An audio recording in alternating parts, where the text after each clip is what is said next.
آداب دوستو، آج میں اس ویڈیو میں بات کروں گا جناب مولانا محمود مدنی صاحب کے بارے میں۔ سوشل میڈیا پر ایک ویڈیو ان کی وائرل ہو رہی ہے۔ ویسے یہ کسی تعارف کے محتاج نہیں، مگر پھر بھی آج ان کا تعارف کرانا بہت ضروری ہو گیا ہے، کیونکہ انہیں شاید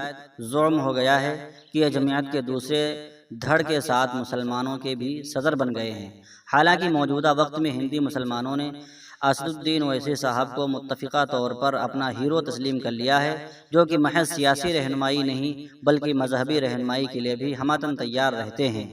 اگر اس میں آپ کو کوئی شک ہو تو ان کی سرگرمیوں کا غیر جانبدارانہ جائزہ لے لیجئے، مگر یہ ہمارے مولانا محمود صاحب نے نہ جانے کس خوش فہمی کی بنا پر ایک انٹرویو میں صاف طور پر مسلمانوں کی اس جماعت کو پاگل کہتے پائے گئے ہیں جو کہ آج کل ممبئی میں گستاخ رسول صلی اللہ علیہ وسلم کی گرفتاری اور مسلمانوں کے قتل عام پر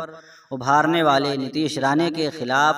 اویسی و امتیاز جلیل صاحب کی ایک آواز پر جمع ہو گئی تھی۔ کیا محمود مدنی صاحب کا دل نہیں دھڑکتا تھا یہ کہتے ہوئے کہ ہم کس بھیڑ کو پاگل دیوانہ اور مجنوں کہہ رہے ہیں؟ مولانا محمود صاحب نے جس دیدہ دلیری کا مظاہرہ اویسی صاحب کی مخالفت میں کیا ہے، کاش اس کا ہلکا سا حکومت کے خلاف بھی مستقل پائیداری سے کر لیتے تو آج قوم مسلم ہرگز اس مقام پر نہیں پہنچتی جہاں آج پہنچی ہوئی ہے کہ ہماچل پردیش میں کانگریس کی محبت کی دکان بند ہو گئی، بہرائچ میں مسلمانوں کے 126 مکانوں کو بلڈوزر کر کے سپریم کورٹ کے حالیہ فرمان کی دھجیاں اڑا اور اگر مولانا محمود مدنی صاحب کے عقیدت مند احباب ہمیں طعن نہ کریں تو بلا مبالغہ یہ کہا جا سکتا ہے کہ مولانا محمود مدنی ایک زرخرید مولوی بن گئے ہیں۔ ان کی جس طرح جرأت مندانہ پالیسی مسلمانوں کے بیچ رہتی ہے اسی کے برعکس غیروں کے بیچ بھی ہو جاتی ہے۔ بسا اوقات ایسا محسوس ہوتا ہے کہ وہ کبھی بھی اس بات کو تسلیم نہیں کریں گے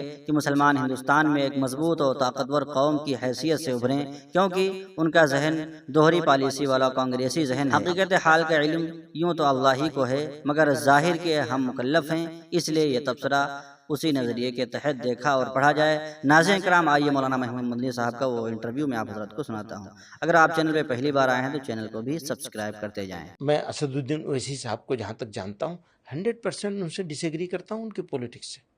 پولیٹیکل اپروچ سے بھی ڈس ایگری کرتا ہوں، کیونکہ ان کی پولیٹیکل اپروچ اس پولیٹیکل اپروچ کو سپورٹ کرتی ہے جو بانٹنے والی ہے،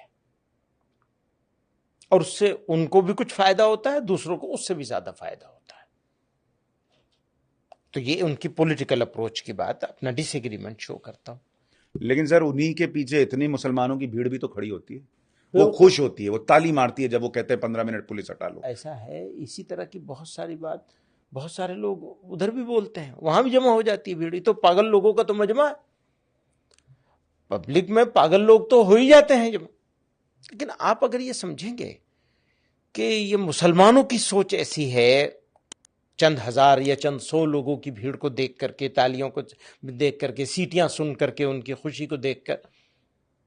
تو میں ایک بات پوچھوں آپ سے، وہ یو پی میں آئے تھے چناؤ لڑنے کے لیے، کتنا % ووٹ ملا تھا؟ نہیں ملا نا، ووٹ تو نہیں دیا لوگوں نے اپنا نیتا نہیں مانتے ہیں، میں پورے اعتماد کے ساتھ کہتا ہوں۔ اب یہ ٹھیک ہے کہ وہ موقع ملا ہوا ہے ان کو بولنے کا، اور بول کر کے فائدہ اٹھاتے ہیں۔ وہ ابھی کھڑے ہوئے تھے تلنگانہ کے چناؤ میں اتنے زور شور کے ساتھ، حیدرآباد کے علاوہ کہیں ووٹ دلوا سکے اسے؟